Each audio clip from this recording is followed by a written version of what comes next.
రాష్ట్రమంతటా కూడా రైతులు అనుకుంటున్న మాట ఒకటే. మార్చి 9వ తారీఖు ఈరోజు 9 మార్చి కేసీఆర్ ఉన్నప్పుడేమో రైతు బంధు బ్రహ్మాండంగా డిసెంబర్లో పడుతుండే, నాట్లేసే టైంకి పడుతుండే. కోతల టైంకి వచ్చింది, ఇంకొక 15 రోజులైతే కోతలు మొదలైతాయి. పడ్డదా రైతు బంధు?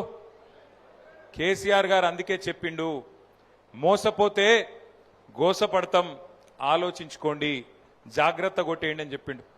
ఇలా రాష్ట్రం మొత్తం రైతులందరూ ఒకటే మాట అనుకుంటున్నారు, రైతు బంధు బంద్ అయింది, రైతు బంధు బంద్ పెట్టింది కాంగ్రెస్ ప్రభుత్వం.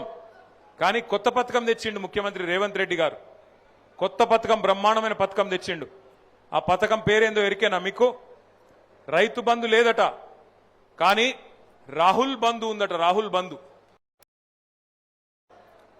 సంవత్సరానికి 1000 కోట్లు రాహుల్ గాంధీకి ఇచ్చే రాహుల్ బంధు ఒకటి మాత్రం పక్కా ఉన్నది, రైతు బంధు మాత్రం లేదు.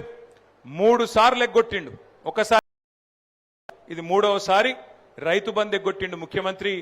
రాహుల్ బంధు అనే పథకం పెట్టి ఆ రాహుల్ బంధు పథకం కింద ఆయన సీటు కాపాడుకునేందుకు గాంధీ కుటుంబానికి, రాహుల్ గాంధీకి పైసలు కమ్మి పడ్డాయట.